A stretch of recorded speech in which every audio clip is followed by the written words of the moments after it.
Ay mga pare kong tunay, magandang araw sa inyong lahat. Ngayong araw nga po pala, iniyaya ko yung dalawa kong kapatid sa may niyugan para mamasyal at kumuha rin ng mga buko mga pare ko. Paano ba naman sobrang init nga ng panahon at parang nagkikribo ko ng buko. Pero bago ngayon mga pare ko, ayan at hintayin muna natin dalawa kong kapatid. Pinapahanap ko kasi mga pare ko yung itak sa mga kapitbahay. Paano ba naman hinihiram ngayon hindi marunong magbalik? Joke lang. Niyayaya ko nga pala mga pare ko yung kapatid kong babae at yung jowa ko kaso nga lang ayaw sumama paano ba naman ay mainit daw. Ang arte nga mga pare ko kaya sabi ko kaming tatlo na lang. Sinama nga rin pala mga pare ko nung kapatid ko bunso yung kanyang alagang aso. Paano ba naman baka nga mga pare ko may ahas magaling tong tagahuli. Joke lang. Hindi nga pala kami dito dadaan sana mga pare ko. Doon nga sana kami dadaan mga pare ko sa tapat namin. Kaso nga lang mga pare ko sobrang daming tao at as mahiyain namin tatlo magkakapatid hindi na kami doon dumaan. Sobrang hirap talaga mga pare ko maging mahiyain. Lalo na kapag may makakasalubong ka hindi mo kakilala hindi mo alam gagawin mo.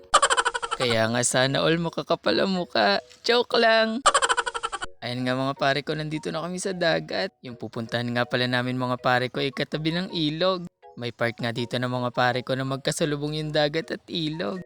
Kahit nga malayo mga pare ko, pinilit ko talaga yung dalawa kong kapatid. Paano ba naman nagkikrib nga ako ng sabaw ng buko. At ayun nga mga pare kong pinakita ko na yun, ayun na yung ilog. Andito na nga kami mga pare ko sa part ng ilog. Pero malayo-layo pa nga mga pare ko yung pupuntahan namin. Sobrang natutuwa nga ako mga pare ko dito sa dalawa kong kapatid.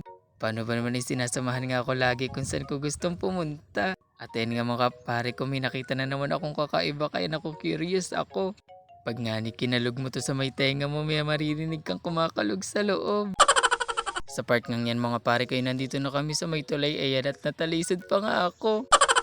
Sobrang aliwalas nga pala dito mga pare ko.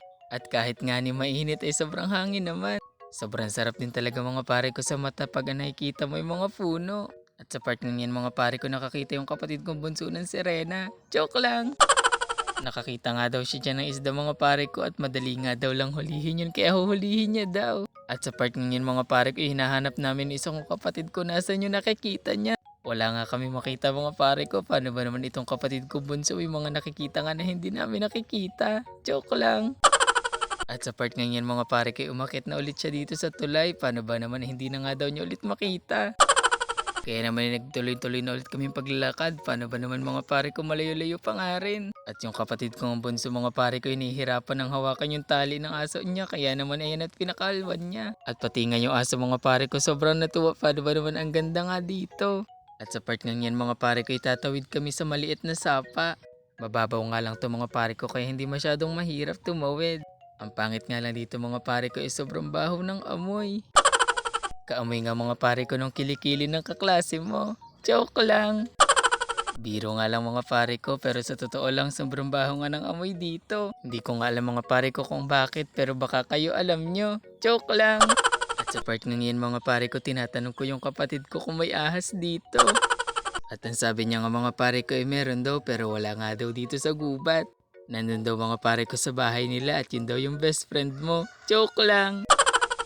At sa part nga rin yan mga pare ko, tinatanong ko yung isa kong kapatid kung malayo pa kami.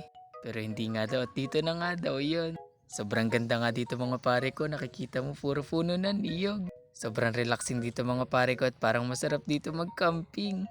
Sa part nga to mga pare ko kami babalik mamaya para magpahinga. Paano ba naman sobrang ganda nga dito sa una naming pinuntahan. Fast forward na nga mga pare ko, malayo-layo rin tong pinuntahan namin na to. Paano ba naman dun sa iba namin na daanan eh wala pang bunga yung mga buko. Isa kong kapatid mga pare kong pinaakyat ko dahil siyang expert dyan. Paano ba naman mga pare ko pag ako nga umakyat dyan baka hindi buko yung malaglag, baka ako. Joke lang. Natatawa nga rin pala ako dyan mga pare ko sa aso ng kapatid ko. Paano ba naman sa sobrang tuwa nga inaligo na dun sa sapa. At sa part ng yun mga pare ko itatry kong umakyat. At hindi ko na nga mga pare ko napansin yung malalaglag na sanga buti na lang hindi ako natamaan. At sa part ngayon mga pare ko ibababa na rin ako. Paano ba naman hindi ko nga talaga kaya.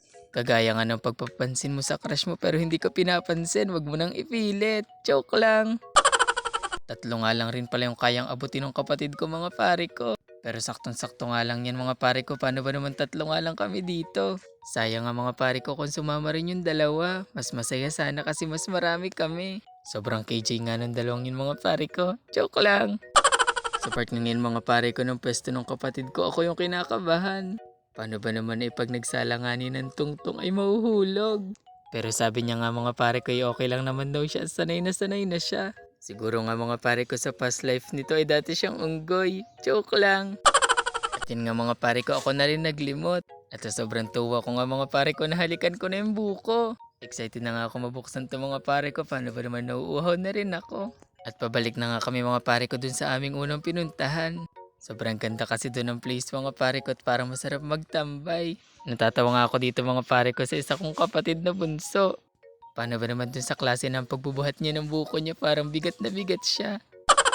At ayun nga mga pare ko, nandito na kami. Sobrang ganda nga ng puno ng nyug ngayon mga pare ko, kaya dyan din kami tumambay. Pagkadating nga namin dito mga pare ko, yung dalawang kapatid binalata na yung buko nila. Paano ba naman nauuhaw na nga daw sila? Hindi nga mga pare ko kami talaga nagbaon ng tubig. Paano ba naman sabi ko yung sabaw nga ng buko ang inumin namin? At sa part nga to mga pare ko, yung kapatid ko sanang isang magbabalat nito.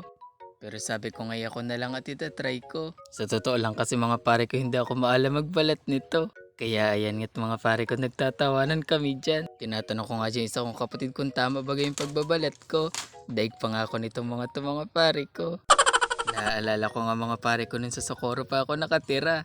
Pinagbalat nga niya ako ng lola ko dun ng niyog. At dahil hindi nga ako maalam mga pare ko, nung natapos ako taon-tawa yung lola ko dun. Paano ba naman yung niyog nga mga pare ko, parang sinabunutan. At yun nga mga pare ko, sobrang saya kasi nakainom na kami. Sobrang sarap pala talaga mga pare ko ng sabaw ng buko. Kaya ayan nga mga pare ko, dapat thumbs up pa sila. Buti na nga lang mga pare ko, sobrang dami ng sabaw nito. Sobrang refreshing nga nito mga pare ko, kaya yan may patinga-tingala pa ako. Nasarapan talaga ako mga pare ko dun sa sabaw. Paano ba naman lasa nga itong Sprite? Pagkatapos ko nga dun mga pare ko, nakita ko itong dalawang kapatid na kinakain na yung laman ng buko. Sobrang sarap din talaga nito mga pare ko kasi crunchy. At sa sobrang lutungan nito mga pare ko, ayan at yung kapatid kong bunso, hirap na hirap siyang kuhain. Sabi ko nga ni dyan sa dalawang, inihingi na lang ako sa kanila. Kasi nga pag binuksan ko yung sa akin kanina, baka hindi ko rin maubos. Nabusog na kasi ako dun sa ininom ko kaninang sabaw. Busog na nga niya ako sa sabaw dyan mga pare ko, pero hindi pa rin ako makontento. Paano ba naman yung sobrang sarap nga ng sabaw, lasang Sprite? Kaya ayan at nagpakuha pa ako ng isa sa kapatid ko kanina. Buti na nga lang may malapit dito na bunga mga pare ko sa may pinagtambayan namin. Ilang minuto rin talaga kami nakaupo dyan mga pare ko. Paano ba naman sobrang relaxing nga dito mga pare ko at sobrang ganda talaga ng view. At sa part ngayon mga pare ko, hindi ko alam kung ba't nagtatawanan yung dalawa kong kapatid. Siguro nga mga pare ko, may nakikita na naman silang hindi ko nakikita. Joke lang. Pagkatapos ko nga mga pare kong maubos yung sabaw ng buko, ayun at kakainin ko naman yung laman. Sobrang sarap nga nito mga pare ko at sobrang dami bumabalik na alaala ng mga bata pa kami. Ng mga bata pa kami kasi mga pare ko sa Socorro, ganito rin lagi yung kinakain namin. Sobrang banding mga pare ko kasi kasama rin namin nun si mama. Sobrang miss na miss ko na rin talaga si mama mga pare ko. At excited na nga niya akong umuwi yun mga pare ko sa May. Kasi makukumpleto na naman kami at may kasama na naman kami magala-gala dito. Pagkatapos ko nga mga pare kong kumain ng laman ng bukoy, umupo muna ako dito sa ilalim ng niyog. Sabi ko nga'y magpapahinga muna ako. At sa part ngayon mga pare ko, ini-edit ko na rin tong ibang vlog. Paano ba naman para pagdating namin sa amin ay i-edit ko na lang yung iba't iba voice over. At sa part ngayon mga pare ko, yung dalawa kong kapatid ay naghahabol-habulan. Tinatanong ko nga sila mga pare ko kung gusto na nga nilang umuwi, sabi nga nila ay ayaw pa nila. Paano ba naman ay sobrang ganda nga daw dito mga pare ko. Sobrang sarap nga dito tumambay mga pare ko, kung malapit nga lang ito sa bahay namin ay araw-araw ako dito.